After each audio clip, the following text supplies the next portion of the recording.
Welcome to the CAT Teaching Table podcast, where we dive into the art and science of teaching, learning, and technology. Hosted by the University at Buffalo's Office of Curriculum Assessment and Teaching Transformation, otherwise known as CAT, and supported by the Gentiles Excellence in Teaching Fund. This podcast is dedicated to highlighting the journeys toward educational excellence. In this episode of the Teaching Table podcast, we are continuing a conversation on avoiding faculty burnout with Dr. Aisha O'Mally, a professor from the School of Management who not only experienced burnout herself at the 6-year mark of her teaching journey, but also successfully reinvented her teaching strategy by diving into the world of artificial intelligence. So you said to incorporate a little bit more activities. You said more experiential learning. Mm-hmm. What other things did you do in your course that you switched it around a little bit to make it more engaging? Let me see. You know what I kind of do too is I put more on them, right? So some people may find this uncomfortable, but it worked for me. I like to joke with my students. Mm-hmm. And so I told them, I said, I have a PhD. All this stuff I'm teaching you, I know this, and I know it very well. I said, but you're working on a bachelor's degree. So you have to do more work. And so I give them more work, but not overwork. And I tell them that I'm not trying to make this more difficult for you. I'm not trying to trick you. I'm not trying to micromanage you. I'm just trying to show you how the world works and how you should think about moving through the world, right? So I tell them I'm not always going to hold your hand. I will have touch points. And I say, I am open and I have my office hours, but this is really on you. And because I tell them this, if I can open your brain and through osmosis, just the words run in and then it just plants, I would love that. That's not what it is. So I tell them and I show them that this is a partnership. And I explain to them, if you don't do your part, mm-hmm. my part isn't as influential and it's not as meaningful and you don't learn as much if you don't do your part. And I think we have to have conversations around that. We have to continually remind them that you're here for a reason and help them. If they don't know what that is, have conversations about it, right? In office hours or whatever, or even in classrooms. Why are you here? I know this is a required class. My class is a required class. Why do you think it's required, right? Because it's a soft skill. While it might not be accounting and finance, if you are the smartest person and have the most innovative ideas, if you can't sell that, if you can't communicate your ideas effectively, you're not going to make it, right?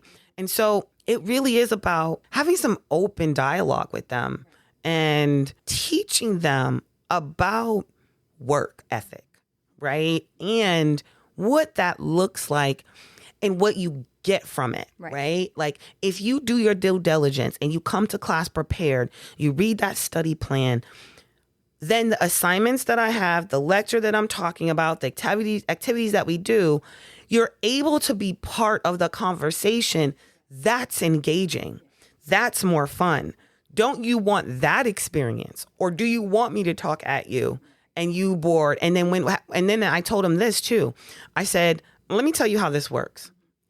Because I don't know if you understand that. I said, you are students. I am the instructor. I teach you. You learn. That's your job, right? If you are not doing your part, you get bored in class.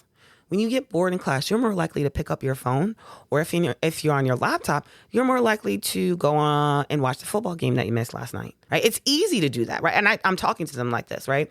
And I said, what ends up happening is then you're not engaged. You're bored because you didn't do your part, right? Now, what ends up happening is towards the end of the semester, then you come to me and you say, why am I not doing better? Why am I not? And I said, but I can't. What can I? And so I'll tell you, week 14, week 13, there's not much I can do because all the work has been done and assigned. Then what ends up happening is then you get an opportunity to tell the university about how you feel, how this class went. Because you were not engaged, because you didn't do your part, and you felt you were bored, you will then put that blame on me. when it's hard for me to be engaging with a phone or a laptop, or with you who are choosing to not learn and focus and not being committed to your education, you're choosing to do something else, right? And so then you leave me a negative evaluation. And let me tell you how that impacts me as an instructor. That impacts how my supervisor views me. And evaluations are how I get better as a professor, right? So yeah, it does help me. And if I want to grow as far as like professionally, but also when you leave evaluations, you don't think about how that is being perceived by the instructor. Yeah, I don't know who you are, but are you saying these things to make me better? Or are you saying them because you're disgruntled and you're angry? But are you angry at me, or are you really angry at yourself because you had an opportunity to do well and you didn't choose that?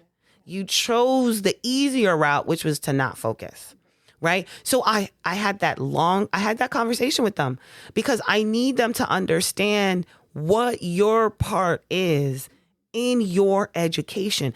This is not high school. This is college. Right. Independent learning is what college is about. And so I talked to them about getting a planner.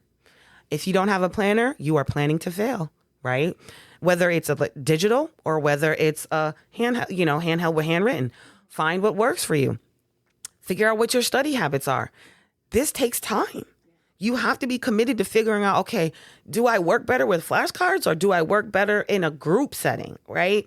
Like, these are all things I can't do for you, right? So I try to talk to them about how to do college better, but I also talk about what their role is, right? Because we take it on as instructors, good instructors, right? Instructors that care, professors that care, we take it on. And like, they're not coming to class. How am I going to get them to come to class? And they got to want to. If your class is engaging and you've done what you've done and you've prepared enough, then that's all you can do.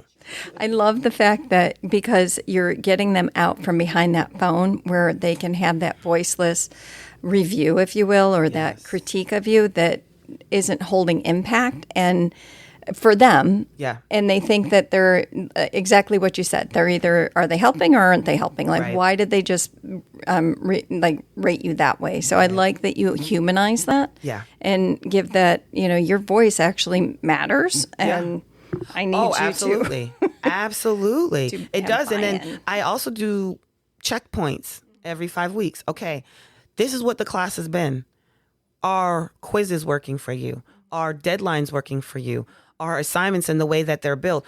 Do you like the way the class is running? Would you want more activities? Yeah. And I tell them, I said, I am the final decision maker, of course. But if you don't tell me this ain't working, right, how we going to change it? Yeah. So I don't wait until course evaluation. I am checking in with them I love that. throughout the semester because I can't change your negative view unless I get that feedback, right? And while it may not be anonymous, I do ask them. I'm like, this is your time.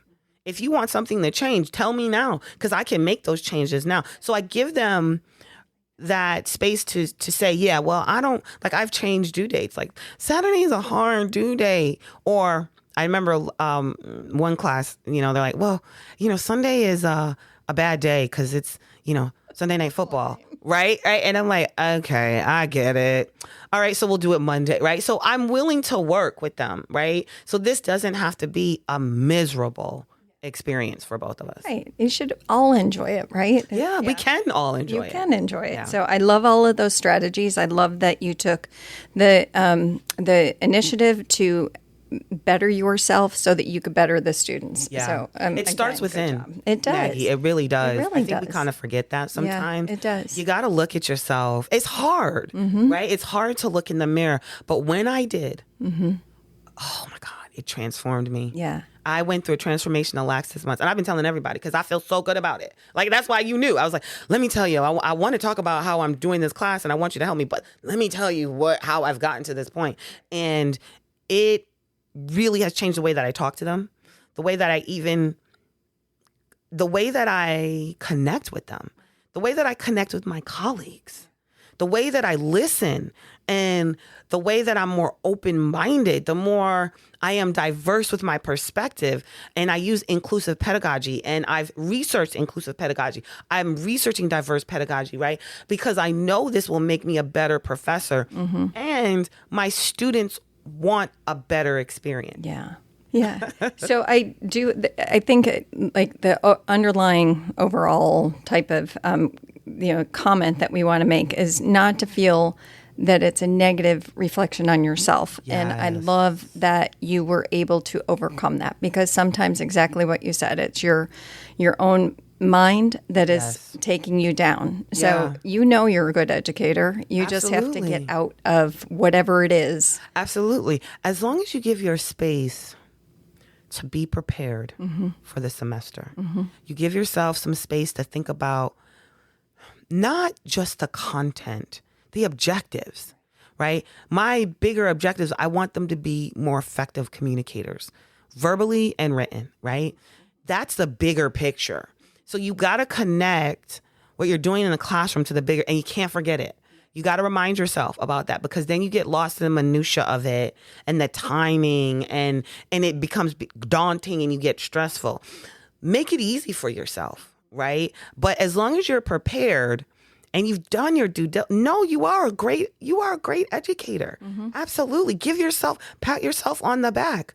But if you don't take that time to reflect, and you don't take that time to listen to your student's voice and listen to your own self, you won't get better. Right. And it'll just get harder, and you won't stop to address that burnout. And so I'll tell you a few strategies for burnout as well. Is I give myself space away from teaching, right? On the weekends.